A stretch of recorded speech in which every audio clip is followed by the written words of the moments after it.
Guys, I'm a big fan of Dave Ramsey. And the reason why is because, with my background in the financial services industry, wealth management, everything he says is basically true. Now, that doesn't necessarily mean that I believe that all of his advice is really, really sound advice.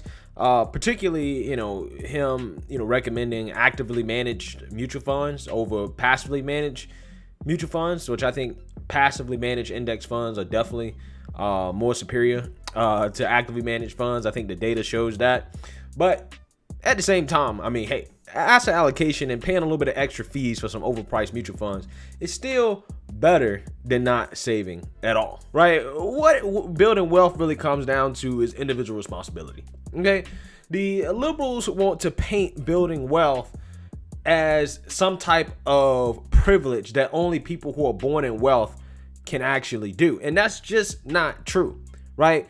The reality is that anybody can build wealth. It's just that it requires sacrifice. Okay, you might not be able to buy that Dodge Charger or that Camaro that you want and think that you're going to retire with $1 million in your Roth IRA in 20 or 30 years. It's just not how it works. Okay, you have to make sacrifice, and once you make that sacrifice, right, then what's left over you can pass down to the next generation, right? That's how generational wealth works.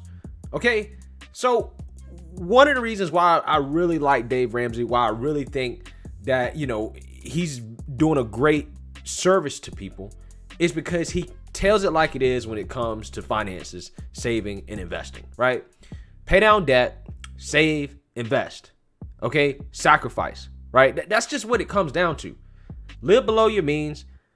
It's simple stuff, guys. This stuff is not hard. People that make it out to be harder than what it is simply lack discipline, right? And I'm not saying that people aren't struggling, right? Obviously, if you guys know, I'm pro stimulus for the most part, okay? And this is a different position than Dave Ramsey for reasons that we'll get into, but that means that I definitely understand the struggle, right? I understand people that are born in less fortunate situations. However, being from where I'm from, a one-stop light country town in North Carolina, I've never seen a situation that people couldn't overcome by just being more disciplined, applying themselves, and investing in themselves, right? Investing in education, investing to move into places with better opportunities, or, trying to get a better job. There's always opportunity out there, okay? A lot of it comes down to whether or not you want to put in the work, right? So this interview right here shook the liberals up. They got mad because Dave Ramsey basically demolished the student loan argument for giving student loans and the stimulus check argument. And, liberals, again, tend to feel like the only thing that's keeping them from being rich and well off is the rich people keeping them down, right? And I'm not saying that wealthy people don't keep the lower class down. They do, right, to a certain extent. But a lot of it does come down to really personal responsibility. So let's take a listen to Dave Ramsey on Fox News talk about forgiving student loan debt and the stimulus checks. And I'm going to chime in with my opinion, okay?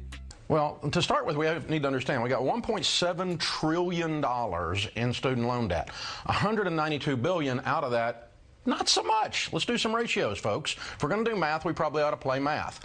Now, on top of that, when you dig into it, the whole idea that student loans being forgiven is going to stimulate the economy, that assumes that people were getting ready to pay them off this year and instead would use that same $40,000 that they were getting ready to pay off their student loan and stimulate the economy with it. Again, that's economic hogwash. It's smoke and mirrors. It's simply not going to happen. Basically what he's saying is that he's refuting the argument from the liberals that they get when they talk about forgiving the student loan debt, in which they say, well, if you forgive the student loan debt, people are going to take that money that they will use to pay off student loans, and they're going to use that money and put it in the economy. That's going to stimulate the economy. That's going to create more jobs, right? Now, here's the thing, right? I'm not going to say that, certain student loan money would not necessarily be spent in the economy. It definitely would. However, at the end of the day, when it comes down to student loans, you took a loan, right? Anytime you take a loan, right? If you get a car loan, you get a home loan, most of the time that loan is not going to be forgiven, right? You took the loan with the assumption that you're going to pay it back, right? So you need to pay it back. And this is coming from somebody that has student loans, okay? So the whole student loan forgiveness thing would definitely benefit me. But just because it will benefit me doesn't mean I think it's good policy, because my student loan debt is not out of control because I chose to go to a state school that, prevented me from piling up a bunch of debt. Okay. My return on investment from my degree, there's a lot higher chance of me getting a positive return on investment from my degree based off what I chose to major in and the school that I went to. Right. And this is something that we don't focus on enough when it comes to the student loan debt problem. Right. The problem is not necessarily taking out student loans to go to school. That's not really the problem. Right. Because you have to pay for school. Okay. The problem is that we have people taking out loans to go to overpriced schools like certain private institutions to get degrees that don't result in a positive return on investment, that don't allow students to better pay off their loans. The people that really get screwed over with student loans are those that go to some private institution and get a degree in gender studies and then go work in a museum. Okay? Like, those are the people that get screwed over, right? The people that don't get screwed over are the ones that go to school, even if they take out a high amount of debt and they go into a field like engineering, mathematics, maybe law, maybe, medical field, maybe finance.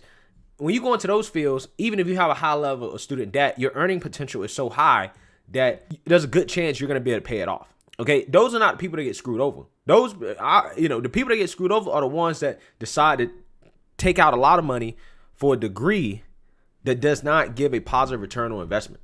Okay. So that's my biggest issue with the whole student loan forgiveness thing. They're not tackling the core issue, right? Because if we was to make college free or just give people a pass, one, I don't think it's fair to give people a pass because there are people that have paid off their student loans. Okay. And if you're going to forgive student loans of people who haven't paid anything, then you got to reimburse people who have, right? And how far back do you need to go with that? That's a whole nother conversation. But furthermore, when it comes to the government, like paying for college, and this is why I'm against free 4-year university. Now, I'm open to investing more in community colleges. I think community colleges are great, right? There's a positive return on investment, low cost. The towns in the local municipalities really benefit. Okay, I love community college. However, 4-year universities, on the other hand, if we just pay for people to go to 4-year universities, it's going to continue to drive up the education costs for this country. And that's going to be a huge burden on society because these degrees don't have a positive return on investment. Also, on top of that, what liberals need to come to grips with is the reality that there is a large amount of people, or at least a significant amount of population, that just should not go to 4-year university. Okay. 4-year university is not for everybody. And I think that is one of the biggest flaws in thinking from the leftists on this whole free college thing, is that, everybody should go to 4-year university. No, that's just not true. Everybody does not need to go to 4-year university. Okay. I mean, I'm gonna just keep it 100 with you. Everybody's not cut out for 4-year university. Okay. And that's why I said I would focus a lot heavier on community colleges. I would focus a lot heavier on trade schools. I would focus a lot heavier on really learning certain trades and skills in high school. Okay. We already have government funded school, right? We already have universal education, right? Let's make our universal education better, right? Let's make it so these kids that go through this government funded school and education get an education that's going to be able to help them make a substantial amount of income coming out of high school. Okay. Right. I don't understand why there's not trade programs in high school. Right. Like, this is stuff that I think that, to be quite honest with you, conservatives are dropping the ball on, right? Republicans, because I don't see them pushing for this, right? They let the Democrats flank them on everything, and they don't push for common sense stuff because for whatever reason, it's a sin for Republicans to have an idea on something. I don't know why, but why are we not pushing for kids to learn hard skills in high school that's going to allow them to get jobs, right out of high school, in which they don't need degrees for? That's something that conservatives really need to be pushing. And they also need to be questioning why all these jobs are requiring degrees for tasks that you don't need a degree for. That's also another part of the whole situation, because the other side of this equation is these corporations requiring degrees just to be requiring degrees. And it really doesn't make sense. These degrees don't help. They have nothing to do with the job, right? So there are multiple aspects to this that really I could get a lot deeper into, but that's just some of the things I think that liberals fail to really think about when it comes to this free college / student loan forgiveness conversation. Dave, I just think there's a moral hazard doing this. You're young, absolutely. you signed a financial contract. You have an obligation to pay that money back. Absolutely. Well, listen, there's some situations where folks are hurting, and this thing has it's gotten completely out of hand. Yeah. I mean, there are people's lives who have been destroyed by this program. Somebody needs some relief somewhere. I'm fine with that. But this has nothing to do with really helping people. This is a political gimme by progressives simply trying to buy votes. And we know that because when you go from $10,000 in forgiveness to $50,000 in forgiveness, the people who benefit are not lower income people. The vast majority of people that have an average income or less have less than $10,000 in student loan debt. The vast majority of people who would be blessed by moving it from 10 to 50 are high income earners. So again, this is all political rhetoric. It's not Dave, reality. You come from an interesting perspective. You talk to Americans across the country every day on your radio program. Yeah. What do you believe is the right number or the right answer for the next stimulus check? Well, I don't believe in a stimulus check, because if $600 or $1,400 changes your life, you were pretty much screwed already.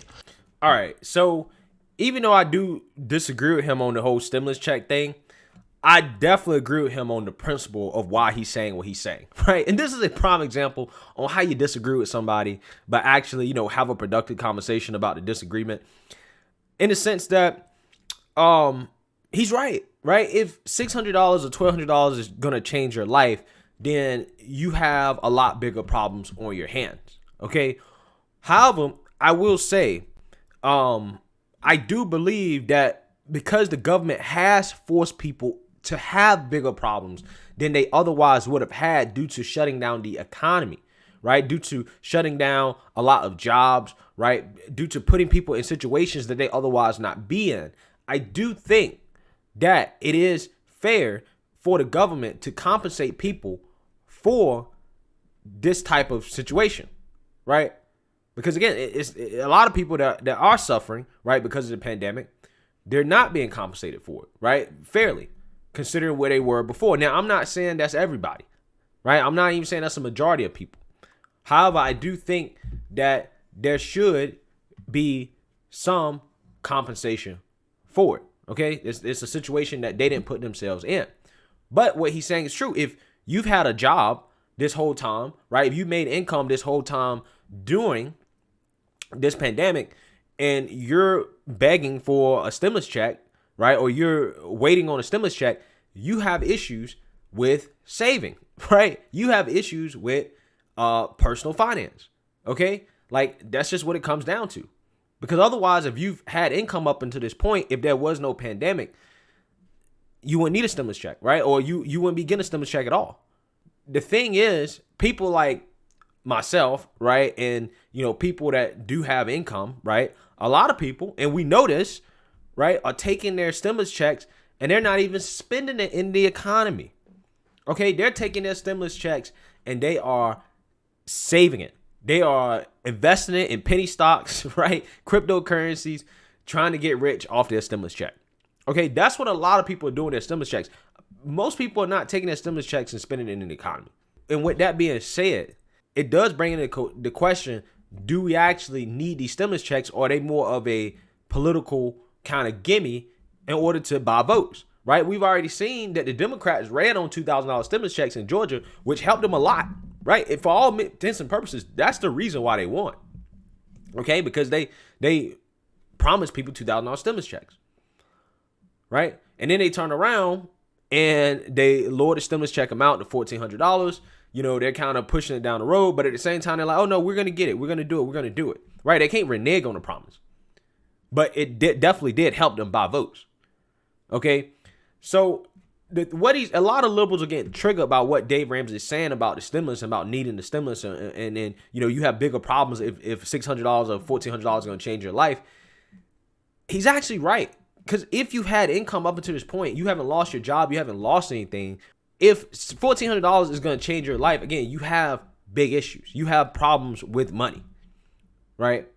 So a lot of people really need to look at this stimulus as more of a, kind of a short-term blessing to, pay off debt or whatever, right? But in terms of acting like it's a life-changing thing for them, no. And that's why, for as much as I want to get a stimulus check, right, so I can invest it, right, so there's more money put into the marketplace so I can make more money, I do understand the argument for wanting to lower the income limits on it. I 100% understand it. And honestly, I can't really even argue with it, because to be quite honest, the whole point of the stimulus checks is to spend it in the economy, not to invest it, right? The whole point is to spend it in the economy and stimulate the economy. And the best way that's going to be done, the most likely way that's going to be done, is through getting relief to people who need it the most. People who are going to immediately turn around, pay bills with it, buy food with it, go out and just spend it in the economy, right? And also with the economy being shut down as well, right, with things not being open, particularly like, entertainment and things of that nature, these stimulus checks, again, are just being saved. Okay, now eventually the idea is that once things start to open back up, that these stimulus checks that have been saved, hopefully people start spending their money and there's going to be a big boom, right? Hopefully, right? That's the idea.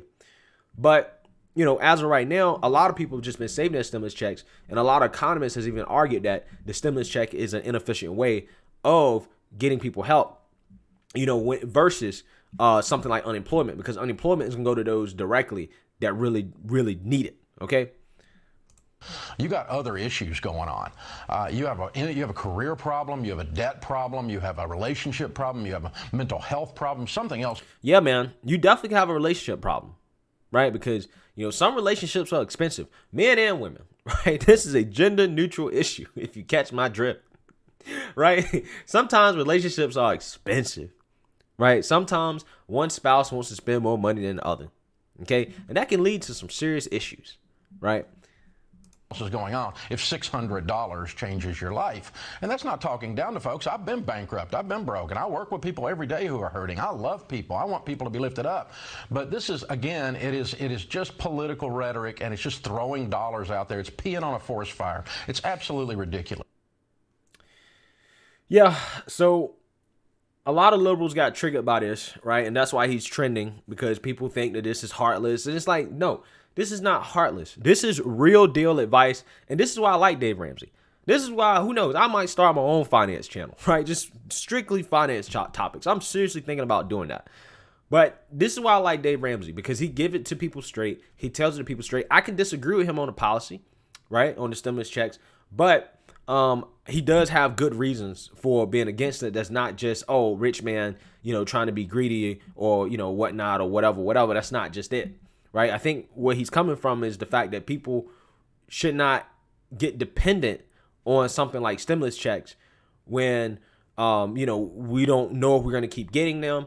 And, if you are dependent on it, there's some serious problems, unless, of course, you lost your job or, you've, went through some type of hardship because of the pandemic. Otherwise, if you had a consistent income this whole time, depending on a stimulus check really is, a sign of a bigger issue. So let me know what you guys think about Dave Ramsey's segment here.